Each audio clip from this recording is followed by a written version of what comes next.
Student, last video में हमने exercise 2.2 start किया था और एक्सरसाइज 2.2 के कुछ सम सॉल्व किए थे based on addition, subtraction and scalar multiplication of matrix. तो आज हम लोग स्टार्ट करेंगे, इसके रिमेनिंग सम कर देते हैं और आज स्टार्ट करेंगे हम लोग transpose of matrix. Transpose of a matrix. अब ये ट्रांसपोज ऑफ मैट्रिक्स मतलब क्या होता है? ट्रांसपोज ऑफ मैट्रिक्स मतलब कोई एक ओरिजिनल मैट्रिक्स रहेगा ए, तो उसमें जो रो रहता है ना, वो रो को हम लोग कॉलम में कन्वर्ट कर देते हैं और कॉलम को रो में कन्वर्ट करते हैं। तो जो नया मैट्रिक्स मिलता है, यानी कि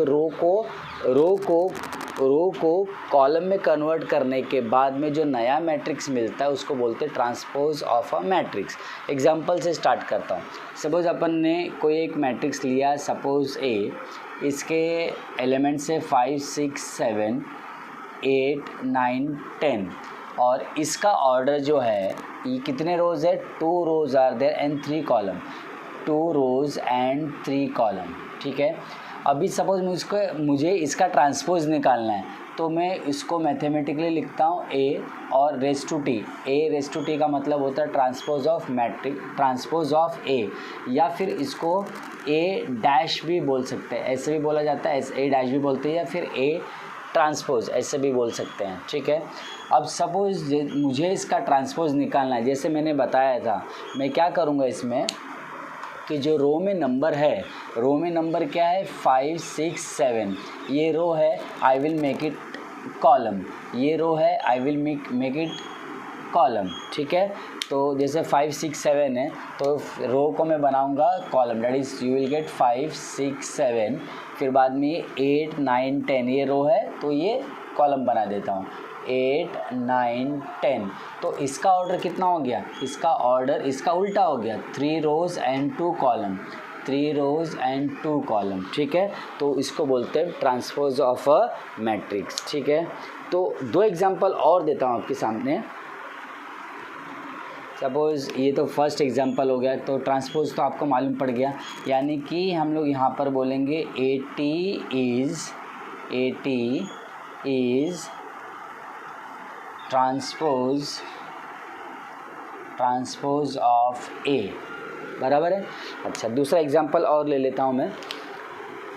सपोज़ मैंने मैट्रिक्स लिया ए, अगेन मैट्रिक्स ए नाम दे देता हूँ उसको, और ये लिया कोई, सपोज़ लिया मैंने 5 7 11, सिमिलर लिए 7 11 4 9 9 एंड -1।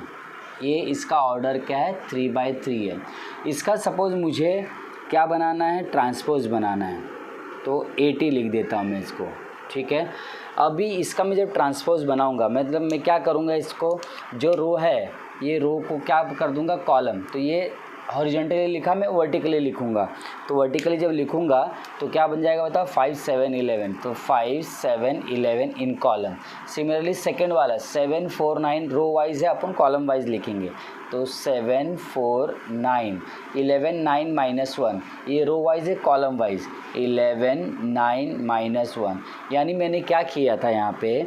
मैंने यहाँ पे किया कि रो को कॉलम में बना दिया। First row become first column, second row become second column, third row become third column.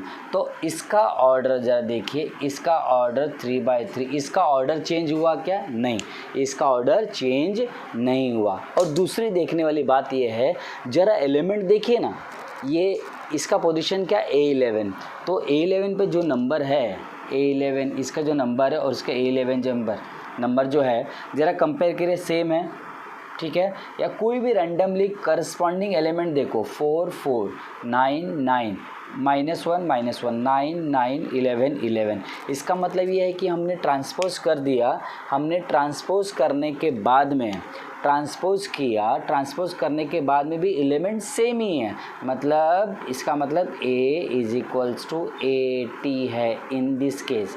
ये वाला एग्जांपल में मुझे क्या मिला? Matrix and its transpose are equal. क्या ये जो एग्जांपल नंबर 1 दिया था, क्या ये सेम है? नहीं, इसका तो ऑर्डर भी सेम नहीं है, एलिमेंट कहाँ से सेम होएगा? 5 5, ठीक है, ये 8 है, ये 6 है, तीसरा तो है ही नहीं, बराबर है कि नहीं। तो ये दोनों इक्वल मैट्रिक्स नहीं है, लेकिन ये दोनों को क्या बोलेंगे हम लोग, equal matrix, because corresponding elements are equal. Corresponding elements तो आपको समझ में आ गया होगा कि 7 का करस्पॉन्डिंग 7, इसका भी करस्पॉन्डिंग ये वाला ये सेम है ना, तो करस्पॉन्डिंग इक्वल, तो इसका मतलब ये जो ट्रांसपोज हुआ इस टाइप के मैट्रिक्स को जिसका ट्रांसपोज निकालने के बाद में भी सेम मैट्रिक्स मिलता है, तो उसको बोलते हैं हम लोग सिमेट्रिक मैट्रिक्स। क्या बोलते हैं, सिमेट्रिक मैट्रिक्स। ठीक है, भले मैंने ट्रांसपोज किया लेकिन क्या मिला अपने को, सिमेट्रिक मैट्रिक्स मिला। अब सिमेट्रिक मैट्रिक्स सपोज आपको बनाना है, सपोज मैं आपको बताता हूँ कि कोई एक क्वेश्चन आता है, कंस्ट्रक्ट अ सिमेट्रिक मैट्रिक्स। तो जैसे मैंने एग्जांपल लिया, तो आप भी अपनी तरफ से कोई एग्जांपल ले सकते हैं। तो उसका क्या होता तरीका बताता हूँ मैं, कि यहाँ पर पहले ये एलिमेंट लिख लो, एनी एलिमेंट लिख लो, कोई भी एलिमेंट, वापस से जो एलिमेंट आपने यहाँ पे लिखा है वही एलिमेंट यहाँ पर भी रिपीट करना है। ठीक है, फिर उसके बाद में यहाँ पर 2 एलिमेंट है, 2 एलिमेंट कोई भी ले लो, लेकिन जो एलिमेंट आप यहाँ पर लिखोगे वही एलिमेंट आपको यहाँ पर रिपीट करना है। और यहाँ पे तो कोई भी ऑफ योर चॉइस, कोई भी नंबर का आप एलिमेंट ले सकते हो। ऑर्डर मालूम पड़ गया। एग्जाम्पल, चलो मैं एग्जाम्पल कोई भी ले लेता हूँ, सपोज़ 7, 11, 13। तो 7, 11, 13 जो लिया, यहाँ पर भी क्या लूँगा मैं, 7, 11, 13। फिर यहाँ पे 2 नंबर, कोई भी नंबर ले लेता हूँ, सपोज 7, दूसरा कोई एग्जांपल 5, 9 ले लिया। तो यहाँ पर जो 5, 9 लिया, यहाँ पर भी क्या लूँगा मैं, 5 और 9, और यहाँ पे कोई भी एक नंबर अपने चॉइस का, सपोज -1। अब इसका ट्रांसपोज करके दिखाओ। जब इसका मैं ट्रांसपोज करूँगा तो क्या मिलेगा बताओ, 7, 11, 13। ये रो है, इसको कॉलम बनाओगे तो 7, 11, 13। ठीक है, ये रो है, इसको कॉलम बनाओ 11, 5, 9।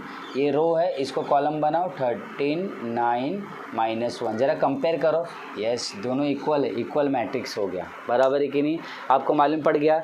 आपको 2 चीज़ें इसमें पता चली कि सिमेट्रिक मैट्रिक्स मतलब क्या होता है, दूसरा कि सिमेट्रिक मैट्रिक्स खुद से सपोज आपको कंस्ट्रक्ट करना है तो उसको कैसे कंस्ट्रक्ट किया जाता है। ठीक है, चलो ये तो 2 एग्जाम्पल मैंने दिया। तीसरा एग्जाम्पल, यानी 2 एग्जाम्पल ये ट्रांसपोज का। ऑफ कोर्स सिमेट्रिक मैट्रिक्स भी ट्रांसपोज मैट्रिक्स ही है, ट्रांसपोज करके तो आया है तो ट्रांसपोज मैट्रिक्स ही होगा। ठीक है, अभी तीसरा एग्जाम्पल मैं देता हूँ आपको, नंबर 3। ये इसको भी हमने ले लिया, सपोज ए ले लिया, सपोज ये ले लिया हमने 5, 7, 11। यहाँ पर दूसरा ये नंबर दूसरा ले लेता हूँ मैं, 0, -7, -11, 0, 13, 0 और -30। बराबर है। अच्छा, ये मैट्रिक्स का सपोज मैं ट्रांसपोज करूँ, मैं इसका ट्रांसपोज कर देता हूँ, दैट इज़ 80 निकाल लेता हूँ। चलो, तो यानी कि जो रो है उसको कॉलम बना दे, रो है उसको कॉलम बना देता हूँ। तो ये क्या बनेगा, 0, 7, 11। ये जो रो है इसको कॉलम बना देता हूँ, -7, 0, 13। ये जो रो है इसको कॉलम बना देता हूँ, -11, -13 एंड 0। बराबर है कि नहीं। अब ज़रा ये दोनों को कंपेयर करो, क्या पता चलता है, सेम नंबर है, बस यहाँ पे जो नंबर दिख रहा है आपको, ये वाले नंबर, ये वाला नंबर और ये वाले नंबर सेम है लेकिन ऑपोजिट साइन है। देखो, तीनों प्लस है, ये तीनों क्या है, माइनस है। अब इसको कंपेयर करो, ये वाले नंबर को कंपेयर करें, -7, -11, -13। यहाँ पर भी सेम नंबर है लेकिन ऑपोजिट साइन के साथ में है। ठीक है, तो या इसका मतलब क्या, ए और 80, ए और इसका ट्रांसपोज क्या इक्वल दिख रहा है आपको, नहीं इक्वल, लेकिन इक्वल हो सकता है, क्या हो सकता है इक्वल, कैसे इक्वल होगा बताओ। सपोज़ मैंने ये 80 के बदले मैंने अभी ले लिया -80 ले लिया, मतलब मैं क्या कर रहा हूँ, यहाँ पर माइनस का मल्टीप्लाई, यहाँ पर -1 का मल्टीप्लाई, जब -1 का मल्टीप्लाई करा तो हर जगह -1 का मल्टीप्लाई करता हूँ, तो कर देता हूँ इसमें हर जगह में -1 का मल्टीप्लाई। तो क्या आएगा, 0 में कोई भी नंबर का मल्टीप्लाई करो तो क्या आएगा, 0। ये वाला 7, ये वाला 11, ये -7 0, -1 का मल्टीप्लाई +13, ये माइनस हो जाएगा क्योंकि माइनस का मल्टीप्लाई, ये भी माइनस हो जाएगा, माइनस का मल्टीप्लाई, 0 का मल्टीप्लाई करो सेम, ठीक है। तो ये अभी ज़रा कंपेयर करो, इसको और इसको कंपेयर करो, 0 0, -7 -7, 11 सॉरी -11 7 7, ठीक है। तो इसका मतलब ये है कि इसके सारे एलिमेंट इक्वल है। इसका मतलब हमें क्या मिला, A इज टू, यहाँ पर लिख देता हूँ, A इज टू -80। तो इस टाइप के मैट्रिक्स को हम कहते हैं स्क्यू सिमेट्रिक मैट्रिक्स। क्या कहते हैं इसको, स्क्यू सिमेट्रिक मैट्रिक्स, ठीक है। तो हमें 3 चीज़ें पता चली। कौन कौन सी चीज़ें पता चली कि ट्रांसपोज कैसे करने का, कोई भी मैट्रिक्स को क्या करने का, ट्रांसपोज कैसे करने का। उसके बाद में कोई भी मैट्रिक्स का हम सिमेट्रिक मैट्रिक्स निकालने के लिए बोला, तब कैसे निकालने का, बराबर है कि नहीं बराबर है। और तीसरा कैसे मालूम पड़ा, स्क्यू सिमेट्रिक मैट्रिक्स कैसे निकाला जाता है। अब ज़रा देखो, यानी याद रखने वाली चीज़ क्या है इसमें कि कोई भी नंबर, कोई भी मैट्रिक्स है, उसका ट्रांसपोज यदि इक्वल है तो उसको क्या बोलते हैं, सिमेट्रिक। कोई भी मैट्रिक्स और उसका ट्रांसपोज का नेगेटिव इक्वल है तो इस टाइप के मैट्रिक्स को क्या बोलते हैं हम लोग, स्क्यू सिमेट्रिक मैट्रिक्स। तो जैसे हमने सीखा कि सिमेट्रिक मैट्रिक्स कैसे बनाया जाता है, अभी सपोज मुझे क्वेश्चन आया है कि make construct skew symmetric matrix, अपने मन से कोई भी सिमेट्रिक बनाने का है, स्क्यू सिमेट्रिक मैट्रिक्स बनाने का है। तो बड़ा सिंपल सा कंसेप्ट है। उसके लिए क्या करने का, यहाँ पर बता देता हूँ। यहाँ पर 3 जगह डायगोनल मैट्रिक्स दिख रहा है। डायगोनल मैट्रिक्स हमेशा 0 लेने का, स्क्यू सिमेट्रिक मैट्रिक्स में हमेशा डायगोनल हमेशा 0 लेते हैं। यहाँ पे कोई भी नंबर ले लो, 5 6 -11, यहाँ पर भी जो नंबर लिखा वही नंबर लिखो बट विथ अपोजिट साइन। जैसे 5 लिखा है तो यहाँ पर -5, यहाँ पे 6 लिखा है तो -6, यहाँ पे -11 है तो +11। अब ये मान लो B है, ये B है, इसका BT निकालो, यानी कि इसका ट्रांसपोज निकालो, उसके बाद माइनस करो, देखोगे तुम लोग को वो इक्वल मिलेगा। इस तरह से ये स्क्यू सिमेट्रिक मैट्रिक्स बनाया जाता है। तो अभी जो सम करेंगे इससे रिलेटेड सम करेंगे, तो इस कंसेप्ट को अच्छी तरह से लिख लेना, ये इंपॉर्टेंट कंसेप्ट है ये वाला। If A equal to 80 symmetric matrix, if A equal to -80 skew symmetric matrix. और आपको कंस्ट्रक्ट करने के लिए आना चाहिए सिमेट्रिक मैट्रिक्स और स्क्यू सिमेट्रिक मैट्रिक्स। हाँ, जैसे कि मैंने कहा था कि आज हम लोग ये 6 सम सीखने वाले हैं, तो उसमें क्वेश्चन नंबर 9 पहले करेंगे क्योंकि सबसे इजी वाला है और जैसे मैंने अभी सिखाया था उसी के ऊपर बेस्ड है। क्वेश्चन पढ़ लीजिए, for each of the following matrix. तो इसमें टोटल जो है ऐसा क्वेश्चन 3 क्वेश्चन है, तो फर्स्ट मैं कर रहा हूँ, सेकेंड और थर्ड आप लोग करिएगा। फाइंड इट्स ट्रांसपोज, तो एंड स्टेट वेदर सिमेट्रिक और स्क्यू सिमेट्रिक और नीदर। तो यहाँ पर 2 क्वेश्चन है। आपको सबसे पहले क्या करना है, ट्रांसपोज निकालना है, जो मैट्रिक्स दिया हुआ उसका ट्रांसपोज निकालना है। ए दिया है तो 80 निकालना है, ठीक है। तो हमने एक बार ट्रांसपोज निकाल दिया, तो उसके बाद डिसाइड करना है कि ये सिमेट्रिक मैट्रिक्स है क्या, स्क्यू सिमेट्रिक है या फिर है ही नहीं। तो सिंपल सी बात है, स्क्यू सिमेट्रिक या सिमेट्रिक मैट्रिक्स निकालना है तो उसके लिए तो ट्रांसपोज निकालना ही पड़ेगा। तो सिमेट्रिक मैट्रिक्स का मैंने क्या बताया था, क्या होना चाहिए, ए और इसका ट्रांसपोज इक्वल, तो सिमेट्रिक मैट्रिक्स। और A इक्वल टू -80, ये क्या हो जाएगा, स्क्यू सिमेट्रिक मैट्रिक्स। तो देखते हैं इसमें क्या है। सबसे पहले इसको नेम दे देते हैं, A दे देते हैं। इसका क्या निकालते हैं हम लोग, ट्रांसपोज निकालते हैं। चलो ट्रांसपोज निकाल दिया। ट्रांसपोज कैसे निकालेंगे, ये रो जो दिख रहा है ना, ये रो को कॉलम में लिखेंगे, तो 1 2 -5। सेकेंड रो को सेकेंड कॉलम में लिखेंगे, 2 -3 4। थर्ड रो को थर्ड कॉलम में लिखेंगे, -5 4 एंड 9। तो देखते हैं कि क्या पहला वाला सेटिस्फाई होता है क्या, देखते हैं। Corresponding element 1 1 2 2 -5 5 4 4 9 9 4 4 -5 -5। तो इसका मतलब क्या हो गया, ये A इसके ट्रांसपोज के इक्वल है, therefore it is a symmetric matrix. आया ध्यान में। तो इसी तरह से आप क्वेश्चन नंबर 2 भी ट्राई करना। क्वेश्चन नंबर 5 अभी करते हैं। क्वेश्चन नंबर 5 में ज़रा पढ़ लीजिए क्या दिया हुआ है। कोई मैट्रिक्स दिया हुआ है ऑफ 2/3 ऑर्डर और हमें क्या फाइंड करना, ए टी और टी। इसका मतलब क्या, we have to find out the transpose of matrix है, यानी ट्रांसपोज निकालना है। सबसे पहले क्या निकालना है, ए टी निकालना है। तो ए टी कोई ट्रांसपोज मैट्रिक्स है, उस ट्रांसपोज का भी ट्रांसपोज निकालना है। ठीक है, तो देखते हैं क्या आता है। तो इसका सबसे पहले हम लोग निकालते हैं ट्रांसपोज। तो क्या हो जाएगा बता, रो को कॉलम में लिखेंगे। तो 5 1 -4, 5 1 -4 को कॉलम में लिखा। सिमिलरली क्या करेंगे, 3 2 0 जो रो है वो कॉलम में लिखेंगे। 3 2 0 ये आपको क्या मिल गया, ट्रांसपोज मिल गया। अब यहाँ पर ये तो मिल गया, अभी ये निकालना है। इसका मतलब जो दिया हुआ है ट्रांसपोज, इसका भी ट्रांसपोज। तो तरीका वही है आपका करने का। क्या करोगे, ये रो है उसको कॉलम बनाओगे। ये रो को क्या करोगे, कॉलम में लिखूँगा। तो 5 3, सेकेंड रो को सेकेंड कॉलम में 1 2, थर्ड रो को थर्ड कॉलम में -4 एंड 0। तो देखोगे कि आपको जो क्वेश्चन जो था वही मिल गया। इसका मतलब क्या है कि transpose of transpose gives you the original matrix. तो ये भी एक प्रॉपर्टी है। जैसे पहले प्रॉपर्टी क्या सीखा अपन ने, if A equal to A T symmetric. Number 2 A is equals to -80, ये क्या होता है, स्क्यू सिमेट्रिक। तीसरा वाला transpose of transpose is A, यानी कोई भी मैट्रिक्स का ट्रांसपोज करो और उसका भी ट्रांसपोज करो तो ओरिजिनल मैट्रिक्स मिल जाता है। अच्छा, क्वेश्चन नंबर अभी 7 करते हैं।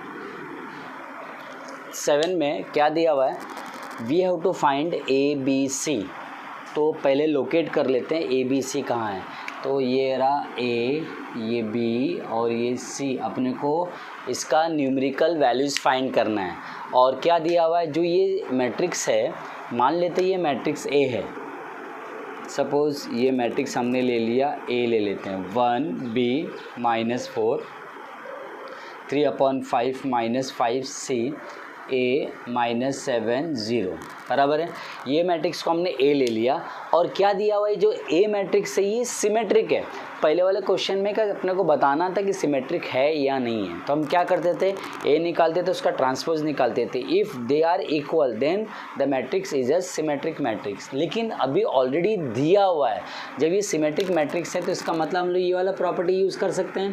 तो हम क्या करेंगे, हम दिखाएंगे a equal to A T. A तो ऑलरेडी दिया हुआ है तो ए टी निकाल लेते हैं और दोनों को कर देंगे इक्वेट।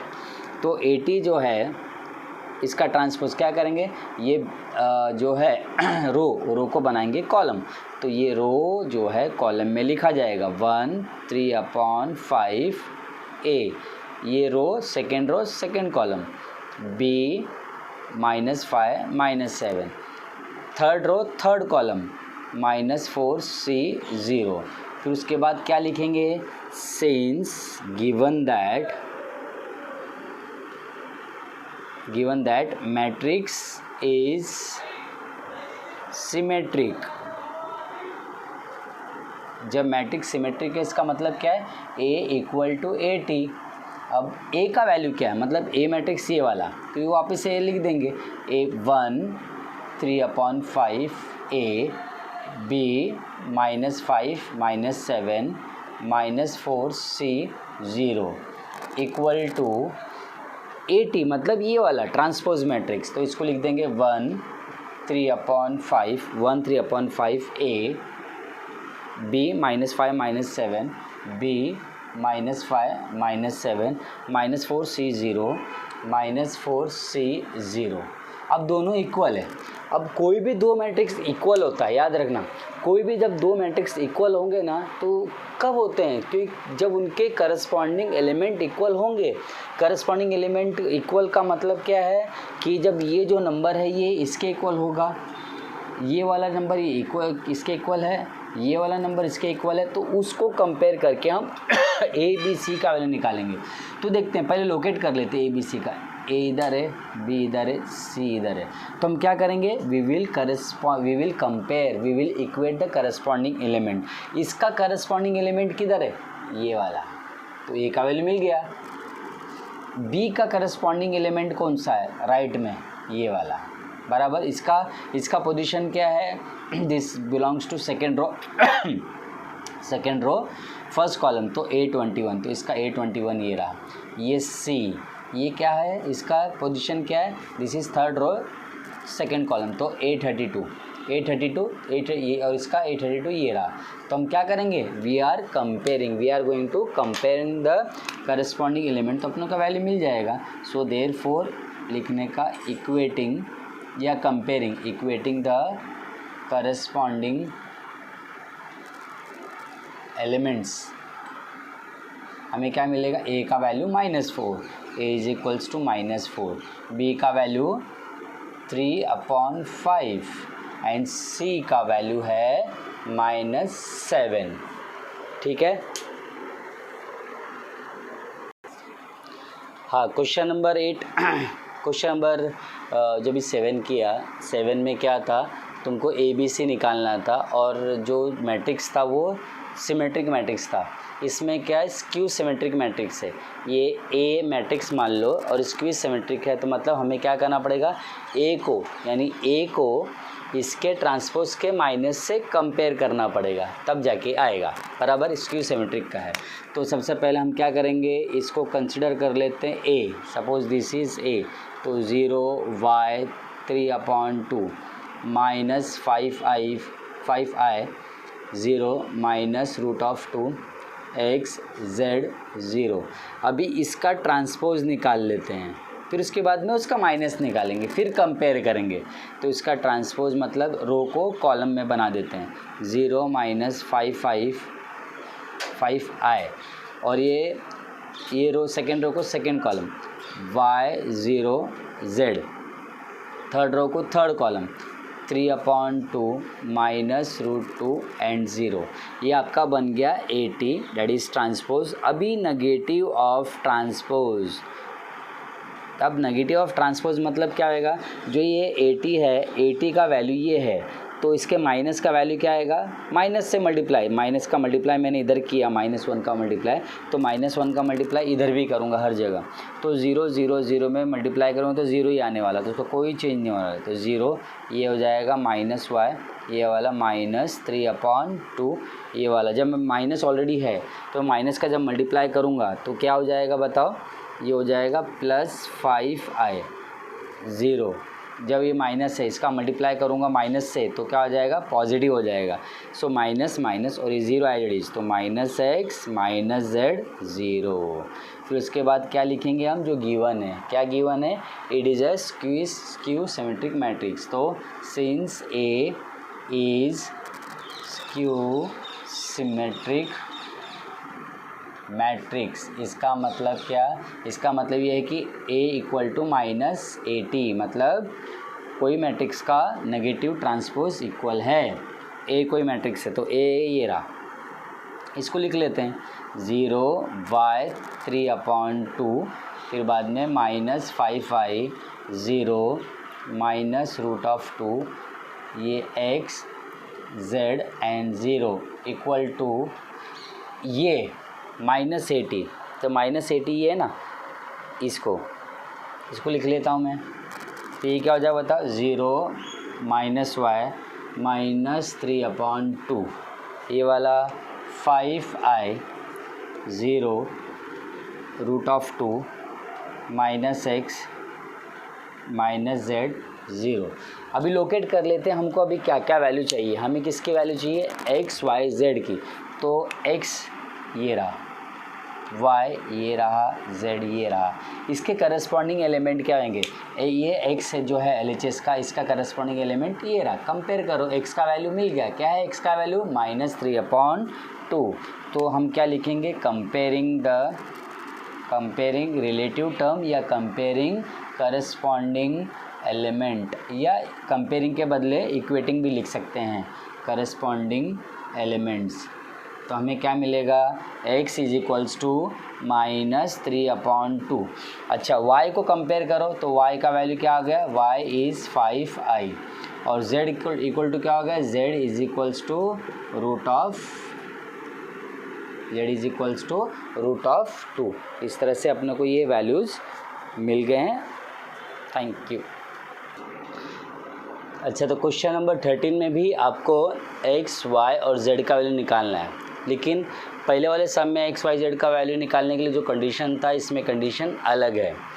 क्या कंडीशन दिया हुआ, जैसे देख सकते हो बड़े क्लियरली कि LHS में 2 मैट्रिक्स को ऐड करना है। ये 2 मैट्रिक्स है, इसको ऐड करना है और फिर इसको कंपेयर करना है करस्पॉन्डिंग एलिमेंट जो RHS में दिया हुआ है। बहुत सिंपल है। तो हम क्या करेंगे, जब ऐड करेंगे, ऐड मालूम मैंने कैसे होता है कि करस्पॉन्डिंग एलिमेंट को करस्पॉन्डिंग एलिमेंट से ऐड करने का रहता है। ठीक है, तो अभी कंपेयर करते हैं, तो बोलो कंपेयर नहीं सॉरी ऐड करते हैं। तो ये क्या होगा बताओ, ये हो जाएगा 2x + y, इसको -1 के साथ ऐड तो क्या आएगा -1, -1 को 6 के साथ ऐड तो हो जाएगा 5, ये है 1 को किसके साथ ऐड, 4 के साथ तो हो जाएगा 5। Similarly 3 + 3 6, 4y + 0 4y, 4 + 3 7 equal to 3 6 5 5 18 and 7। तो आपको कंपेयर करना है। अभी कंपेयर करोगे, जो नंबर दिया हो तो नंबर के इक्वल आएगा ही ना। अभी नंबर को थोड़ी कंपेयर करना है। कंपेयर किसको करना है, जो वैल्यू निकालना है, इसको इसके साथ कंपेयर होगा और इसको इसके साथ कंपेयर होगा। तो हम लोग क्या करेंगे, वी विल कंपेयरिंग द, क्या लिखेंगे, कंपेयरिंग द रिलेटिव टर्म या करस्पॉन्डिंग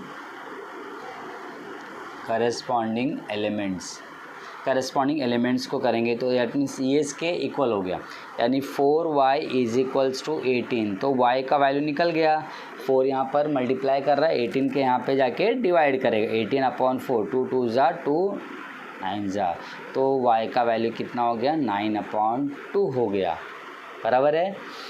उसके बाद में इसको और इसको कंपेयर करेंगे, तो also 2x + y - 1 = 3।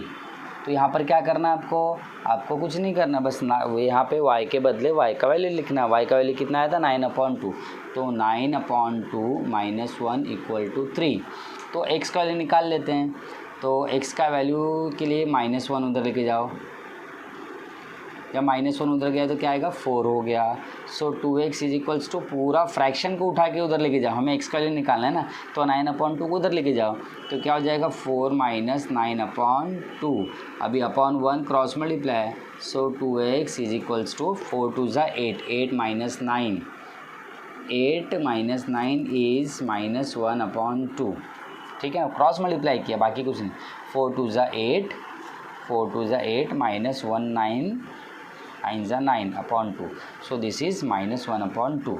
so therefore x = ये 2 का मल्टीप्लाई, 2 मल्टीप्लाई कर रहा हूँ, आज क्या करेंगे, डिवाइड। जब डिवाइड करेंगे तो 2 के साथ में लिखेंगे, तो 2 2 ज़ा 4, x का वैल्यू मिल गया, y का वैल्यू मिल गया, और यहाँ पर z का वैल्यू तो है ही नहीं, यहाँ पर ओनली x और y का वैल्यू निकालना है बस, बाकी कुछ नहीं है। अच्छा, क्वेश्चन नंबर 15 का पूरा स्टार्टिंग का क्वेश्चन नहीं लिखा, मैं आपको समझा देता हूँ कि 2 शॉपकीपर है, एक है सुरेश, एक है गणेश। तो सुरेश और गणेश का कोई शॉप है, बुक शॉप। तो बुक शॉप में उसके 3 टाइप की बुक है, फिजिक्स है, केमिस्ट्री है और मैथ्स है। तो जो ये जो मैट्रिक्स दिखा गया है वो जुलाई सेल्स के फिगर्स है।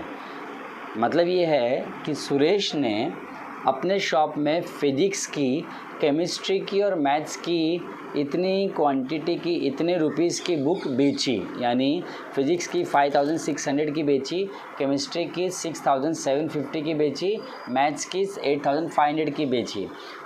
और सुरेश ने ही अगस्त के महीने में अपनी दुकान से फिजिक्स, केमिस्ट्री, मैथ्स की ये अमाउंट बेचा। तो आप देख सकते हो यहाँ पर पहला जो सुरेश ने जुलाई में फिजिक्स की बुक कितने की बेची थी, 5600। वही सुरेश ने फिजिक्स की बुक अगस्त में, मतलब अगले महीने, इतने की बेची। तो दिख रहा है आपको प्रॉफिट हो रहा है, बराबर है कि नहीं बराबर है, ठीक है। सिमिलरली केमिस्ट्री की बुक इतनी बेची, 6750 की बेची जुलाई में, तो अगस्त में 7055 की बेची। तो ये भी आपको दिख रहा है क्लियर कट प्रॉफिट है। तो कितना प्रॉफिट है, कैसे मालूम पड़ेगा प्रॉफिट कितना है, ये माइनस ये माइनस ये, सिमिलरली ये वाले में से ये वाले को क्या करेंगे, माइनस। तो आपको सुरेश का प्रॉफिट मालूम पड़ जाएगी कि अगस्त में जुलाई से कितनी ज़्यादा बेची, वही प्रॉफिट होगा। तो फर्स्ट क्वेश्चन यही है, find the increase in the sale from July to August. जुलाई से लेकर अगस्त के बीच में सुरेश और गणेश को कितना प्रॉफिट हुआ, ये अपनों को फाइंड करना है। तो प्रॉफिट फाइंड करने के लिए मैं पूरा नहीं करूँगा, आपको बताना पड़ेगा। तो प्रॉफिट मैट्रिक्स बताना है आपको। So profit matrix is nothing but B minus A. तो B माइनस ए कैसे निकालोगे, इसके हर एक एलिमेंट्स में से करस्पॉन्डिंग एलिमेंट को क्या कर देंगे, माइनस। जैसे गणेश है, गणेश का ये सेल्फ फिगर है जुलाई में कि फिजिक्स की बुक कितने की बेची, 6600 की। वही गणेश ने अगस्त में 7000 की बेची। तो मालूम पड़ रहा है कि कितने की ज़्यादा बिकी थी, 400, यानी कि जुलाई में 6600 की बेची फिजिक्स बुक। किसने, गणेश ने सेम बुक फिजिक्स की 7000 बेची। तो सिंपल सी बात, 400 रुपये की ज़्यादा बेची, ठीक है। तो प्रॉफिट मैट्रिक्स आपको माइनस करके निकालना है। सेकंड में क्या है, सेकंड में आपको क्या फाइंड करना है, if both if both book shop get 10% profit in the month of August, यानी अगस्त का उसका प्रॉफिट, केवल अगस्त का प्रॉफिट निकालेंगे तो 10% आता है। Then find the profit of each of the book seller in each subject in that month. तो आपको गणेश के लिए गणेश का प्रॉफिट निकालना है, 10%। बताओ इसका 10% क्या आ जाएगा, इसका 10% आ जाएगा 6650, नहीं आएगा। इसका 10% आएगा 705.5, इसका 10% आ जाएगा 890.5, बराबर। ये किसके लिए है, ये सुरेश के लिए है। तो गणेश के लिए क्या आएगा बताओ, 7000 का 700, ये 750 और इसका 1020, ये सुरेश और ये गणेश का प्रॉफिट है, परसेंटेज प्रॉफिट, यानी कि 10% प्रॉफिट हुआ। तो ये एग्जैक्ट प्रॉफिट कितना हुआ, इतने अमाउंट का हुआ, ठीक है। तो ये टोटल आज हमने कितने सम किए, 6 सम किए, ठीक है। तो अच्छी तरह से कॉपी कर लेना। क्या हुआ।